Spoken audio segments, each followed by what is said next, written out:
Bihar SI test series खाक एडोटेरिया के द्वारा खाकी सीरीज 3.0 टेस्ट नंबर 6। आते हैं क्वेश्चन नंबर 1 पे।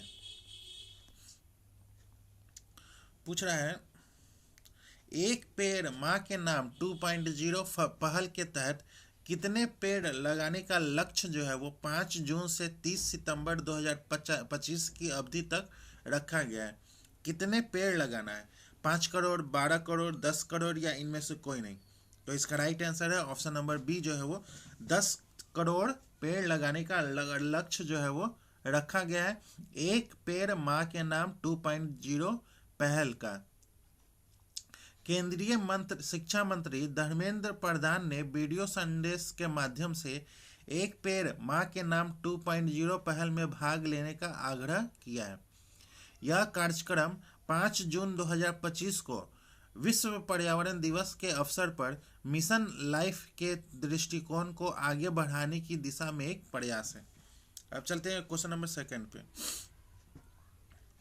निम्नलिखित कथनों पर विचार करें और सही कथन चुनना है। पहला, 5 जून को नई दिल्ली में के भारत मंडप में एक देश एक मिशन बंद करें प्लास्टिक प्रदूषण के नारे के साथ विश्व पर्यावरण दिवस 2025 मनाया गया। इस कार्यक्रम के दौरान national plastic waste reporting portal भी लॉन्च किया गया है। इनमें से कौन सा सही है? तो ऑप्शन नंबर सी जो है वो 1 और 2 दोनों जो है ये सही है। अब चलते हैं क्वेश्चन नंबर 3 पे। चौथी भारत मध्य एशिया वार्ता का आयोजन जो है वो कहाँ किया गया है? हैदराबाद में, भुवनेश्वर में, कोलकाता में या नई दिल्ली में? चौथी भारत मध्य एशिया वार्ता का आयोजन जो है वो नई दिल्ली में किया गया है। ऑप्शन नंबर डी जो है इसका राइट आंसर है। चौथी विदेश मंत्री स्तरीय भारत मध्य एशिया संवाद की बैठक जो है वो 6 जून 2025 को नई दिल्ली में किया गया है। इसमें भारत के विदेश मंत्री एस जयशंकर की अध्यक्षता में कजाकिस्तान, किर्गिस्तान, ताजिकिस्तान, तुर्कमेनिस्तान और उज्बेकिस्तान के विदेश मंत्रियों ने भाग लिया था। इसके मुख्य जो विषय निम्न थे। पहला जो था वो क्षेत्रीय सुरक्षा और आतंकवाद विरोधी सहयोग। दूसरा जो था वो कनेक्टिविटी। तीसरा जो था वो व्यापार और आर्थिक साझेदारी। चौथा जो था वो डिजिटल और स्वास्थ्य सहयोग। पांचवा जो था वो कीमती खनिजों में साझेदारी और खोज प्रारंभिक पहल। अब चलते हैं क्वेश्चन नंबर 4 पे। निम्न कथनों पर विचार करें और सही कथन का चयन करना है। पहला जो है वो अंतर्राष्ट्रीय आपदा रोधी अवसंरचना सम्मेलन 2025 यूरोप में पहली बार आयोजित किया गया है।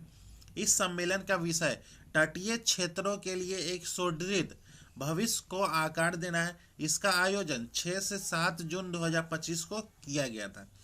तो इसका राइट आंसर है ऑप्शन नंबर बी जो है इसका राइट आंसर है। 1, 2, 3 तीनों सही है। अब चलते हैं क्वेश्चन नंबर 5 पे। निम्नलिखित कथनों पर विचार करें और सही कथन चुनना है। पहला, 16वें वित्त आयोग के अध्यक्ष जो थे वो डॉक्टर अरविंद पनगड़िया थे। 16वें वित्त आयोग को 1 अप्रैल 2026 से शुरू होने वाली 5 साल की अवधि के लिए अपने सिफारिशें प्रस्तुत करनी है। श्री रविशंकर को 16वें वित्त आयोग का अंशकालिक सदस्य नियुक्त किया गया है। इनमें से कौन सा सही है? तो ऑप्शन नंबर डी उपयुक्त में से सभी जो है वो सही है। वित्त आयोग में कुल 5 सदस्य होते हैं जिसमें 1 अध्यक्ष होते हैं और 4 अन्य सदस्य होते हैं। अब चलते हैं क्वेश्चन नंबर 6 पे। बहुराष्ट्रीय सैन्य अभ्यास खान क्वेस्ट का आयोजन किस देश में किया गया है? इंडोनेशिया में, अमेरिका में, मंगोलिया में या भारत में? तो खान क्वेस्ट का आयोजन जो है वो मंगोलिया में किया गया है। ऑप्शन नंबर बी जो है इसका राइट आंसर है। मंगोलिया के उलन बटार में 14 से 28 जून 2025 तक किया गया है। यह अभ्यास विश्व भर के सैन्य बलों को परस्पर सहयोग करने और अपनी शांति स्थापित क्षमताओं को बढ़ाने के लिए एकजुट किया गया है। अब चलते हैं क्वेश्चन नंबर 7 पे। निम्नलिखित कथनों पर विचार करें और सही कथन चुनना है। पहला, आयुष मंत्रालय के अंतर्गत केंद्रीय योग एवं प्राकृतिक शिक्षा अनुसंधान परिषद ने नई दिल्ली के विज्ञान भवन में योग कनेक्ट नामक एक वैश्विक महत्व का कार्यक्रम आयोजित किया है। 21 जून को अंतर्राष्ट्रीय योग दिवस मनाया जा रहा है। तो इसका राइट आंसर है ऑप्शन नंबर सी, जो है वह 1 और 2 दोनों सही है। अब चलते हैं क्वेश्चन नंबर 8 पे। प्रधानमंत्री 3 देशों की अपनी यात्रा में साइप्रस गणराज्य कनाडा के अतिरिक्त किस देश में गए? तो प्रधानमंत्री 3 देशों की अपनी यात्रा में साइप्रस गणराज्य कनाडा और क्रोएशिया गए हैं। ऑप्शन नंबर बी जो है इसका राइट आंसर है। प्रधानमंत्री मोदी ने जून 2025 में साइप्रस गणराज्य कनाडा में G7 सम्मेलन हुआ था और क्रोएशिया सहित 3 देशों की आधिकारिक यात्रा संपन्न की है, जिस दौरान वे अलग अलग बैठकों में शामिल हुए। अब चलते हैं क्वेश्चन नंबर 9 पे। विश्व मरुस्थलीय एवं सूखा रोकथाम दिवस कब मनाया जाता है? 21 जून, 8 जून, 17 जून या 5 जून? तो ऑप्शन नंबर बी जो है वो 17 जून को मनाया जा रहा है। अब चलते हैं क्वेश्चन नंबर 10 पे। हाल ही में किस उत्तर पूर्वी राज्य ने बहुभाषी शासन को बढ़ावा देने के लिए डिजिटल इंडिया भाषिनी डिवीजन के साथ समझौता किया है? मेघालय, त्रिपुरा, मिजोरम या असम? तो इसका राइट आंसर है ऑप्शन नंबर बी जो है वो मिजोरम। अब चलते हैं क्वेश्चन नंबर 11 पे। निम्नलिखित कथनों पर विचार करें और सही कथन चुनना है। पहला, सिटी एक्सेलरेटर प्रोग्राम पीएम सूर्य घर मुक्त बिजली योजना के तहत एक प्रमुख पहल है।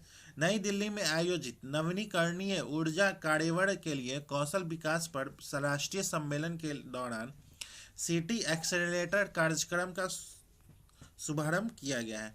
तो इसका राइट आंसर है ऑप्शन नंबर ए, पहला और दूसरा दोनों सही है। अब चलते हैं क्वेश्चन नंबर 12। निम्नलिखित कथनों पर विचार करें और सही कथन चुनना है। राज्यसभा के सभापति श्री जगदीश धनखड़ संसद और राज्य क्षेत्रों के विधायी निकायों की प्राक्कलन समितियों के राष्ट्रीय सम्मेलन का उद्घाटन किया है। यह सम्मेलन महाराष्ट्र में आयोजित किया गया था। तो इसमें से कौन सा सही है? तो ऑप्शन नंबर ए, केवल दूसरा जो है वो सही है, क्योंकि लोकसभा अध्यक्ष श्री ओम बिरला 23 जून 2025 को मुंबई में संसद और राज्य संघ राज्य क्षेत्रों के विधायी निकायों की प्राक्कलन समिति के राष्ट्रीय सम्मेलन का उद्घाटन किया है। लोकसभा अध्यक्ष संसद की प्राक्कलन समिति की 75वीं वर्षगांठ के अवसर पर एक स्मारिका का विमोचन भी किया है। अब चलते हैं क्वेश्चन नंबर 13। श्री नारायण गुरु और महात्मा गांधी के बीच ऐतिहासिक वार्तालाप के शताब्दी समारोह का शुभारंभ जो है वो कौन किया है? गृह मंत्री अमित शाह, लोकसभा अध्यक्ष ओम बिरला, प्रधानमंत्री नरेंद्र मोदी, राष्ट्रपति द्रौपदी मुर्मू? तो ऑप्शन नंबर सी जो है वो प्रधानमंत्री नरेंद्र मोदी ने 24 जून 2025 को नई दिल्ली के विज्ञान भवन में भारत के दो महानतम आध्यात्मिक और नैतिक नेताओं श्री नारायण गुरु और महात्मा गांधी के बीच ऐतिहासिक वार्तालाप के शताब्दी समारोह का शुभारंभ किया है। अब चलते हैं क्वेश्चन नंबर 14 पे। 30 जून को हूल दिवस किस विद्रोह के स्मरण में मनाया जाता है? हूल, तो ऑप्शन नंबर बी जो है वो संथाल विद्रोह के हूल दिवस हर साल 30 जून को मनाया जाता है। यह 1855 में संथाल जनजातियों द्वारा अंग्रेजों और जमींदारों के शोषण के खिलाफ किए गए संथाल विद्रोह की याद में मनाया जाता है। हूल का जो अर्थ होता है वो विद्रोह या क्रांति है। विद्रोह की शुरुआत, संथाल विद्रोह की शुरुआत जो है वो 30 जून 1855 को भागलपुर, जो अब झारखंड में है, के क्षेत्र में हुई थी। यह 1857 के स्वतंत्रता संग्राम से 2 साल पहले एक बड़ा संग्राम था। अब चलते हैं क्वेश्चन नंबर 15 पे। बिहार सरकार के आगामी लक्ष्यों के बारे में असत्य कथन का चयन करना है। बिहार को पूर्ण विकसित राज्य बनाना 2047 तक। बिहार के हरित आवरण को 17% करने का लक्ष्य 2028 तक, बिहार को फाइलेरिया से मुक्त करने का लक्ष्य 2047 तक, बिहार से खसरा रूबेला को खत्म करने का लक्ष्य 2025। तो इसमें से कौन सा गलत है? असत्य कथन की पहचान करना है।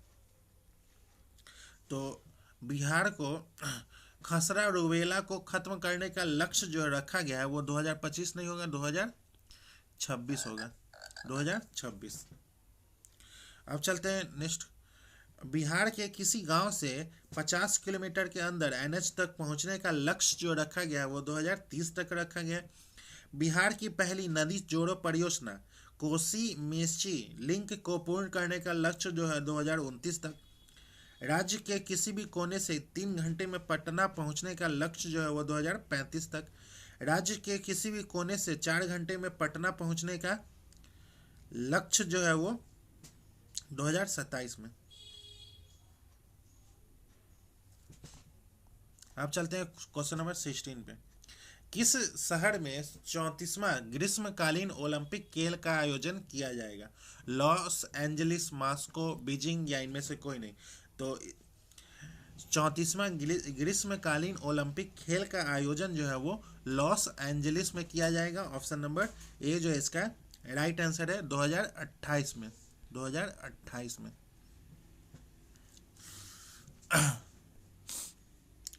और 35वां ग्रीष्मकालीन ओलंपिक जो है वो 2032 में ब्रिस्बेन ऑस्ट्रेलिया में। 25वां शीतकालीन ओलंपिक मिलान और कार्नेटिया इटली में 2026 में। 26वां शीतकालीन ओलंपिक जो है वो 2030 में फ्रांस में। 27वां शीतकालीन जो ओलंपिक है वो 2034 में सॉल्ट लेक सिटी यूएसए में। 4th ग्रीष्मकालीन युवा ओलंपिक जो है वो डकार सेनेगल 2026 में। ओलंपिक ई स्पोर्ट खेल जो है वो 2025 में सऊदी अरब में। अब चलते हैं क्वेश्चन नंबर 17 पे। वन स्थिति रिपोर्ट 2023 के बारे में असत्य कथन का चयन करना है। वन स्थिति रिपोर्ट 2023 के अनुसार बिहार का वनावरण 7,532.45 वर्ग किलोमीटर है। 2021 की रिपोर्ट की तुलना में वनावरण में 129.19 किलोमीटर स्क्वायर की वृद्धि हुई है। सर्वाधिक वन आवरण वाला जिला जो है वो कैमूर है। तो इनमें से कौन सा सत्य है? तो ऑप्शन नंबर डी, उपयुक्त में सभी जो है वो सत्य है। कैमूर में क्षेत्रफल के अनुसार सबसे अधिक वनों वाले जिले जो है वो कैमूर है, 1025.68 किलोमीटर है। दूसरा जो है वो पश्चिमी चंपारण है, 908.23 किलोमीटर स्क्वायर है। जमुई जो है वो 670.84 किलोमीटर स्क्वायर है। अब चलते हैं क्वेश्चन नंबर 18 पे। लोक संवर्धन पर्व का उद्घाटन केंद्रीय अल्पसंख्यक कार्य मंत्री किरण रिजिजू ने कहाँ किया है? नई दिल्ली में, लखनऊ में, भोपाल में या पटना में? तो ऑप्शन नंबर ए जो है वो नई दिल्ली में किया है। अब चलते हैं क्वेश्चन नंबर 19 पे। अल बुर्ज पर्वत श्रेणी किस देश में है? अल बुर्ज पर्वत श्रेणी जो है वो ईरान, रूस, इटली या तुर्की में है? तो ऑप्शन नंबर ए जो है वो ईरान में है। अल बुर्ज पर्वत श्रेणी ईरान में स्थित है। ईरान की राजधानी तेहरान अल बुर्ज पर्वत श्रृंखला के दक्षिणी ढलान पर स्थित है। अब चलते हैं क्वेश्चन नंबर 20। निम्नलिखित में से किस प्रकार की नदियों में जल ग्रहण की क्षमता जो है वो सबसे कम होती है? तो प्रायद्वीपीय नदियों में जल ग्रहण करने की क्षमता जो है वो सबसे कम होती है। प्रायद्वीपीय नदियों में जल ग्रहण करने की क्षमता जो है वो सबसे कम होती है, क्योंकि ये नदियाँ मुख्य रूप से वर्षा जल पर निर्भर करती है। अब चलते हैं क्वेश्चन नंबर 21। 2011 की जनगणना के अनुसार निम्न में से किस राज्य में शहरी जनसंख्या का अनुपात सबसे अधिक है? गोवा, महाराष्ट्र, तेलंगाना या गुजरात? तो ऑप्शन नंबर ए जो है वो गोवा होगा। 2011 की जनगणना के अनुसार 833.5 मिलियन व्यक्ति ग्रामीण क्षेत्रों में रहते हैं, अर्थात कुल जनसंख्या का 2/3 जो है वो ग्रामीण में रहता है, जबकि 377.1 मिलियन व्यक्ति शहरों में रहते हैं। शहरी जनसंख्या का अनुपात 31.2% है। राज्यों में गोवा में 62.2% शहरी आबादी वाला सबसे अधिक शहरीकृत राज्य है। अब चलते हैं क्वेश्चन नंबर 22। वायुमंडल में हीलियम गैस का आयतन के अनुसार प्रतिशत जो है वो कितना है? तो 0.0005% है। ऑप्शन नंबर डी जो है इसका राइट आंसर है। अब चलते हैं क्वेश्चन नंबर 23। कश्मीर घाटी निम्न में से किन दो पर्वत श्रेणियों के बीच स्थित है? कश्मीर घाटी जो है वो किन दो पर्वत श्रेणियों के बीच स्थित है? काराकोरम एवं लद्दाख, वृहत हिमालय एवं पीर पंजाल, लद्दाख एवं जास्कर एवं वृहत हिमालय। तो ऑप्शन नंबर बी जो है वो वृहत हिमालय और पीर पंजाल के दो पर्वत श्रेणियों के बीच स्थित है। अब चलते हैं क्वेश्चन नंबर 24। अंतर्राष्ट्रीय तिथि रेखा किस महासागर से होकर गुजरती है? तो अंतर्राष्ट्रीय तिथि रेखा जो है वो प्रशांत महासागर से होकर गुजरती है। अंतर्राष्ट्रीय तिथि रेखा एक काल्पनिक रेखा है जो प्रशांत महासागर से होकर गुजरती है। अंतर्राष्ट्रीय तिथि रेखा के साथ पार होने पर तारीख ठीक एक दिन बदल जाती है। पश्चिम से पूर्व की ओर पश्चिम से पूर्व की ओर डेडलाइन को पार करने वाले एक यात्री एक दिन आगे हो जाता है, जबकि पूर्व से पश्चिम में डेडलाइन को पार करने वाला व्यक्ति जो है वो एक दिन पीछे हो जाता है। अब चलते हैं क्वेश्चन नंबर 25। वन्य जीव सप्ताह कब मनाया जाता है? तो वन्य जीव सप्ताह जो है वो अक्टूबर के पहले सप्ताह में मनाया जाता है। ऑप्शन नंबर ए जो है इसका राइट आंसर है। अब चलते हैं क्वेश्चन नंबर 26। निम्नलिखित में से किस राज्य में दलमा वन्यजीव अभ्यारण्य है? दलमा वन्यजीव अभ्यारण्य जो है वो कौन से राज्य में है? गुजरात में है, बिहार में है, पश्चिम बंगाल में है या झारखंड में है? तो ऑप्शन नंबर डी जो है वो दलमा वन्यजीव अभ्यारण्य जो है वो झारखंड राज्य में है। दलमा वन्यजीव अभ्यारण्य जो है वो झारखंड के पूर्वी सिंहभूम और सरायकेला जिलों के 193 किलोमीटर जंगल में फैला हुआ है। अब चलते हैं क्वेश्चन नंबर 27। किस ग्रह का विशिष्ट गुण उसके चुंबकीय क्षेत्र का होना दर्शाता है? शनि, अरुण, वरुण या बृहस्पति? तो ऑप्शन नंबर डी जो है वो बृहस्पति। अब चलते हैं क्वेश्चन नंबर 28। गिद्ध संरक्षण परियोजना को किस वर्ष प्रारंभ किया गया था? 1992, 2010, 1990, 1980 या 2006? तो ऑप्शन नंबर डी जो है वो 2006 इसका राइट आंसर है। अब चलते हैं क्वेश्चन नंबर 29। भारत में पारिस्थितिकी का जनक जो है वो किसे कहा जाता है? पारिस्थितिकी का जनक जो है वो किसे कहा जाता है? तो ऑप्शन नंबर सी जो है वो रामदेव मिश्रा को कहा जाता है। अब चलते हैं क्वेश्चन नंबर 30। भारत में मिट्टी बचाओ आंदोलन कहाँ से प्रारंभ हुआ है? भारत में मिट्टी बचाओ आंदोलन जो है वो कहाँ से प्रारंभ हुआ है? कर्नाटक में से, केरल में के, महाराष्ट्र या मध्य प्रदेश? तो ऑप्शन नंबर डी जो है वो मध्य प्रदेश से मिट्टी बचाओ आंदोलन की शुरुआत वर्ष 1977 में हुई थी।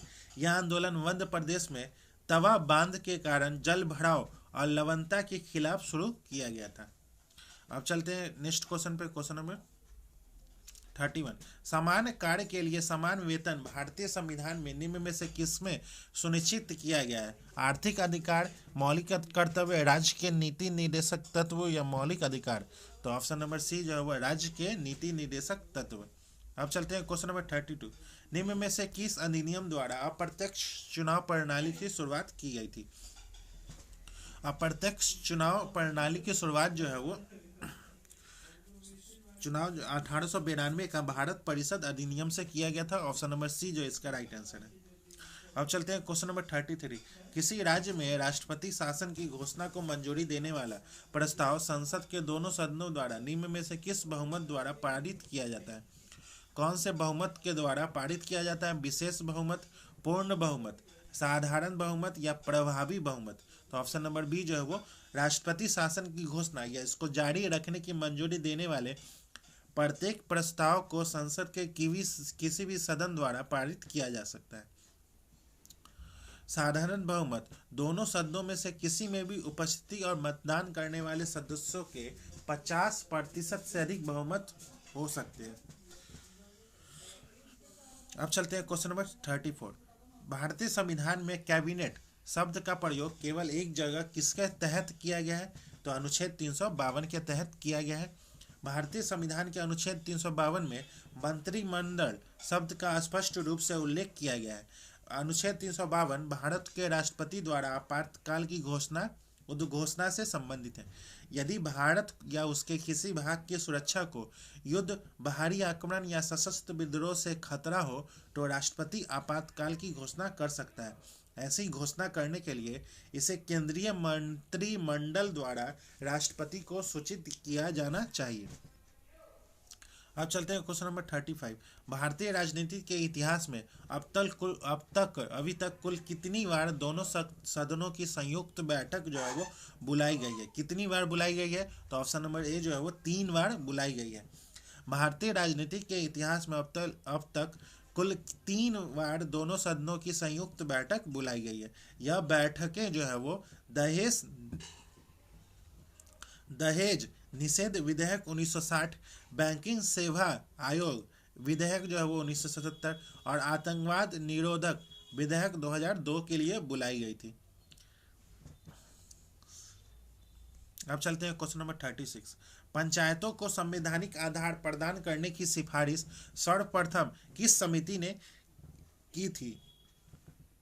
तो ऑप्शन नंबर डी जो है वो लक्ष्मीमल सिंघवी समिति ने की थी। अब चलते हैं क्वेश्चन नंबर 37। राष्ट्रीय मानव अधिकार आयोग के सदस्यों का कार्यकाल जो है वो कितने तक होता है? तो 3 वर्ष या 70 वर्ष की उम्र तक होता है। ऑप्शन नंबर बी जो है वो 3 वर्ष या 70 वर्ष की उम्र तक होता है। अब चलते हैं क्वेश्चन नंबर 38। भारतीय संविधान के किस अनुच्छेद में यह उल्लेख किया गया है कि भारत के प्रत्येक नागरिक को अपने विशिष्ट भाषा, लिपि एवं संस्कृति को बनाए रखने का अधिकार होगा? तो इसका राइट आंसर है अनुच्छेद 29। ऑप्शन नंबर बी जो है वो अनुच्छेद 29। अब चलते हैं क्वेश्चन नंबर 39। सूचना का अधिकार अधिनियम कब लागू किया गया था? 2005 में, 2001 में, 2010 में या 2002 में? तो सूचना का अधिकार अधिनियम 2005 में लागू किया गया था। सूचना का अधिकार 12 अक्टूबर 2005 से लागू हुआ है। सूचना के अधिकार अधिनियम को संसद द्वारा पारित होने के बाद 15 जून 2025 को तत्कालीन राष्ट्रपति डॉक्टर APJ अब्दुल कलाम द्वारा स्वीकृति प्रदान की गई थी। यह 12 अक्टूबर 2005 से प्रभावी किया गया है। संविधान के अनुच्छेद 19(1) के तहत सूचना का अधिकार मौलिक अधिकारों का एक भाग है। अनुच्छेद 19(1) के अनुसार प्रत्येक व्यक्ति को बोलने और अभिव्यक्ति का अधिकार है। अब चलते हैं क्वेश्चन नंबर 40। निम्न में से किस अनुच्छेद के तहत मनरेगा कार्यक्रम को लाया गया है? कौन सा अनुच्छेद के तहत लाया गया है? तो अनुच्छेद 43। ऑप्शन नंबर डी जो है वो अनुच्छेद 43 के तहत मनरेगा कार्यक्रम को लाया गया है। अनुच्छेद 45 में बालपन पूर्व देखभाल और 6 वर्ष से कम आयु के बच्चों की शिक्षा है। अनुच्छेद 46 में अनुसूचित जाति अनुसूचित जनजाति को कमजोर वर्गों के शैक्षिक या आर्थिक हितों को बढ़ावा देना है। अनुच्छेद 47 जो है वो पोषाहार का स्तर बढ़ाना, जीवन स्तर सुधारना और जन स्वास्थ्य की स्थिति बेहतर करने संबंधी सरकार का कर्तव्य है। अनुच्छेद 50 जो है वो न्यायपालिका का कार्यपालिका से पृथकीकरण है। अब चलते हैं क्वेश्चन नंबर 41।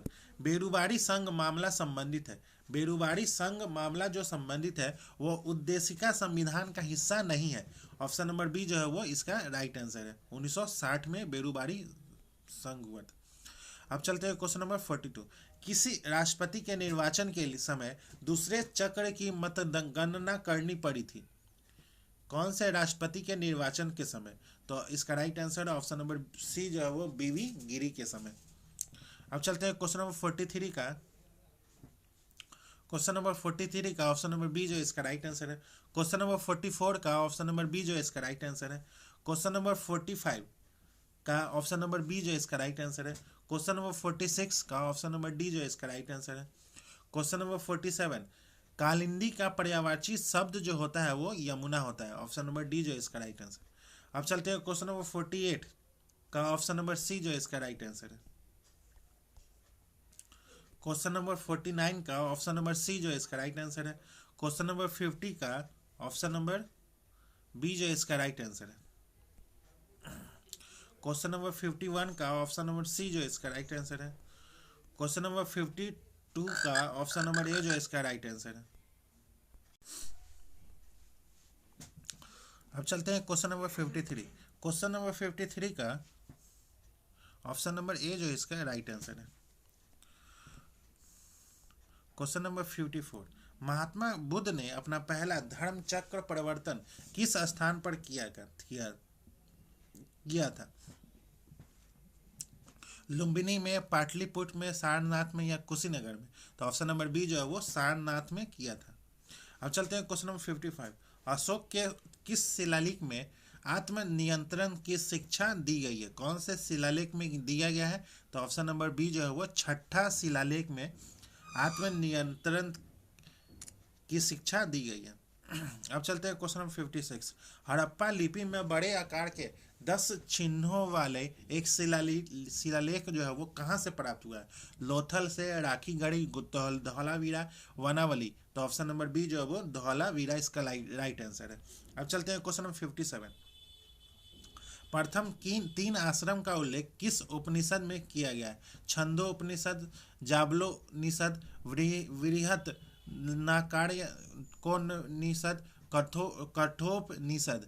तो इसका राइट आंसर है ऑप्शन नंबर एक जो है वो छांदो उपनिषद। अब चलते हैं क्वेश्चन नंबर 58, शाहजहां के शासनकाल में आए विदेशी यात्रियों पर विचार करना है। शाहजहां के शासनकाल में आए विदेशी यात्रियों पर विचार करना है। पहला, कौन कौन विदेशी यात्री जो है वो उपयुक्त यात्रियों में से कौन एक शाहजहां के काल में नहीं आया था? कौन सा यात्री नहीं आया था? तो बारबोसा जो है वो शाहजहां के काल में नहीं आया था। बारबोसा जो है वो यह 16वीं से यह शाहजहां के शासनकाल से काफी पहले आया था, 1628 ईस्वी में। अब चलते हैं क्वेश्चन नंबर, तो इसका राइट आंसर है ऑप्शन नंबर सी जो इसका राइट आंसर है। अब चलते हैं क्वेश्चन नंबर 59, मच्छीवाड़ा का युद्ध कब लड़ा गया था? तो मई 1555 में। ऑप्शन नंबर सी जो इसका राइट आंसर है।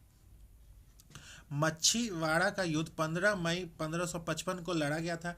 यह युद्ध हुमायूं मुगल और नसीब खान और तातार खां सूरी साम्राज्य के अफगान सेनापति के बीच लड़ा गया था, जिसमें मुगलों की विजय हुई थी। अब चलते हैं क्वेश्चन नंबर 60, तारीख ए फिरोज शाही की रचना किसके द्वारा किया गया है? अमीर खुसरो, जियाउद्दीन बर्नी, अब्बास खां शेखानी, अबुल फजल? तो ऑप्शन नंबर बी जो है वो जियाउद्दीन बर्नी। अब चलते हैं क्वेश्चन नंबर 61, निम्नलिखित में से किसे मुगल बादशाह द्वारा निजाम उल मुल्क की उपाधि प्रदान की गई है? किसे प्रदान की गई है? तो चिन किलीज खां। ऑप्शन नंबर बी जो इसका राइट आंसर है। अब चलते हैं क्वेश्चन नंबर 62, ब्रिटिश भारत में कानून निर्माण की प्रक्रिया में भारतीय प्रतिनिधियों को शामिल करने की शुरुआत किस अधिनियम के द्वारा किया गया है? तो भारत परिषद अधिनियम 1861। ऑप्शन नंबर बी जो इसका राइट आंसर है। अब चलते हैं क्वेश्चन नंबर 63, निम्न में से किसे अंग्रेजी स्वर्ण मुद्रा को भारत की कानूनी मुद्रा घोषित किया गया है? किसने किया है? Lord Lytton, Lord Dufferin, Lord Ripon या लॉर्ड कर्जन? तो इसका राइट आंसर है ऑप्शन नंबर डी जो है वो लॉर्ड कर्जन। लॉर्ड कर्जन इसका राइट आंसर है। अब चलते हैं क्वेश्चन नंबर 64, भगत सिंह को फांसी की सजा सुनाने वाले न्यायाधीश जो है वो निम्नलिखित में से कौन से हैं? तो GC. Hilton. Option number C जो है इसका राइट आंसर है।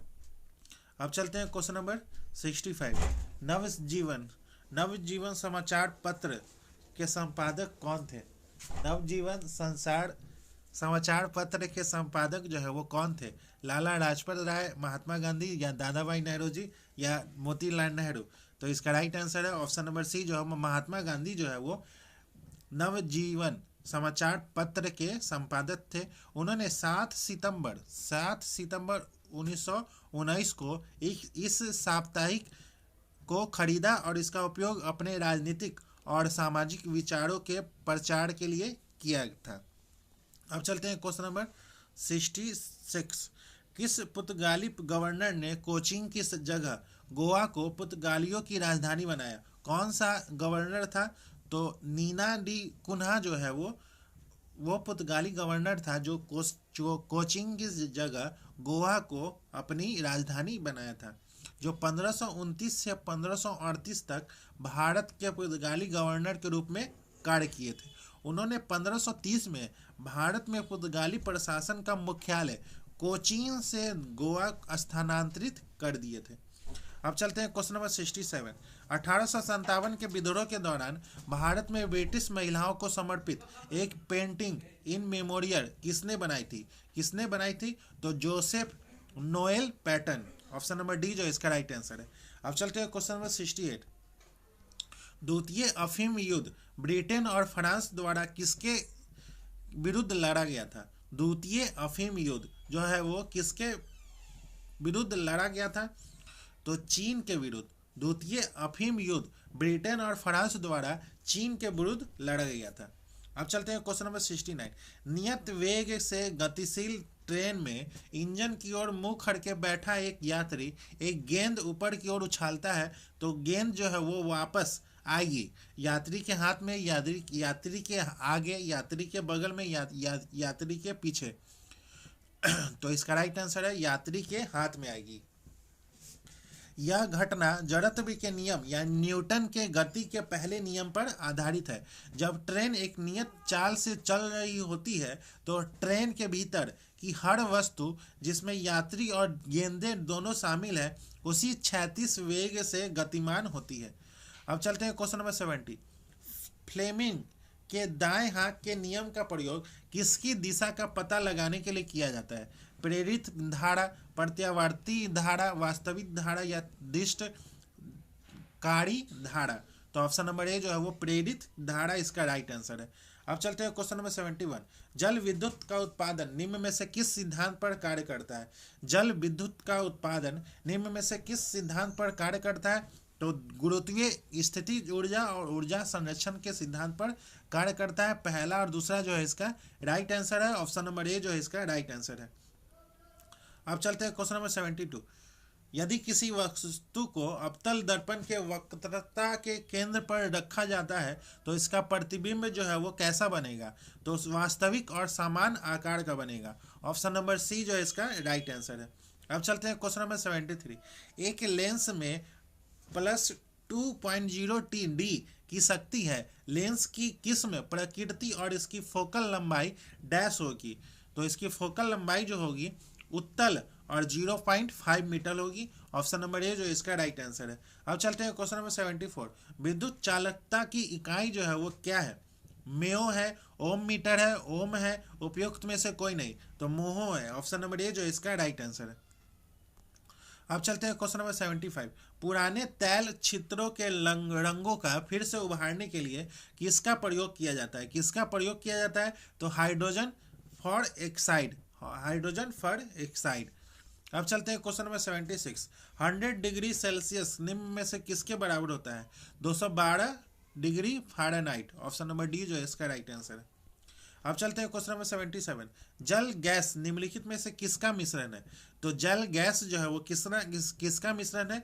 तो CO+H2 का मिश्रण है। ऑप्शन नंबर बी जो है इसका राइट आंसर है। अब चलते हैं क्वेश्चन नंबर 78। आवर्त सारणी के वर्ग में ऊपर से नीचे जाने पर विद्युत ऋणात्मकता पर क्या प्रभाव पड़ता है? ऋणात्मकता पर क्या प्रभाव पड़ता है? तो ऑप्शन नंबर ए जो है वो घटता है। अब चलते हैं क्वेश्चन नंबर 79। निम्नलिखित में से किसे हरा कशिश के नाम से जाना जाता है? किसे जो है वो हरा कशिश के नाम से जाना जाता है? तो ferrous sulphate. Option number B जो है उसको हरा कशिश के नाम से जाना जाता है। अब चलते हैं क्वेश्चन नंबर 80। हीरा में कौन सा प्रसंस्करण पाया जाता है? हीरा में कौन सा प्रसंस्करण पाया जाता है? तो sp3। ऑप्शन नंबर ए जो है वो sp3 पाया जाता है। अब चलते हैं क्वेश्चन नंबर 81। सूची 1 का सूची 2 से मिलान करना है। पुष्पों का अध्ययन जो है वो एंथोलॉजी कहलाता है। पराली पादपों का अध्ययन जो है वो एग्रोनॉमी। पादप जिस्मों का अध्ययन जो है वो पैलियोबॉटनी और कवकों का अध्ययन जो है वो माइकोलॉजी। अब चलते हैं क्वेश्चन नंबर 82। किसी जीवित शरीर के भीतर कोशिका या ऊतक की मृत्यु को क्या कहते हैं? तो नेक्रासिस। ऑप्शन नंबर बी जो है इसका राइट आंसर है। अब चलते हैं क्वेश्चन नंबर 83। निम्नलिखित में से कौन एक प्रकार का रेशेदार प्रोटीन का उदाहरण है? कौन एक प्रकार का रेशेदार प्रोटीन का उदाहरण है? तो किरेटिन। ऑप्शन नंबर सी जो है वो किरेटिन जो है वो रेशेदार प्रोटीन का उदाहरण है। अब चलते हैं क्वेश्चन नंबर 84। विटामिन B3 किसके उपापचय में सहायक होता है? तो ट्रिप्टोफेन अमीनो अम्ल, ऑप्शन नंबर ए जो है इसका राइट आंसर है। अब चलते हैं क्वेश्चन नंबर 85। कॉकरोच में हृदय कोष्ठकों की संख्या जो है वो कितनी होती है? तो ऑप्शन नंबर डी जो है वो 13 होती है। अब चलते हैं क्वेश्चन नंबर 86। टेकोफेलोड किस विटामिन का रासायनिक नाम है? तो ऑप्शन नंबर ए जो है वो विटामिन ई का रासायनिक नाम है, टोकोफेलोड। अब चलते हैं क्वेश्चन नंबर 87। सूची 1 का सूची 2 से मिलान करना है। लाइपेज जो है वो वसा विघटन एंजाइम है। ट्रिप्सिन जो है वो प्रोटीन का पाचन है। एमाइलेज जो है वो कार्बोहाइड्रेट का पाचन है। इरेप्सिन जो है वो पॉलीपेप्टाइड को अमीनो अम्ल में बदलता है। तो इसका राइट आंसर है ऑप्शन नंबर ए जो इसका राइट आंसर है।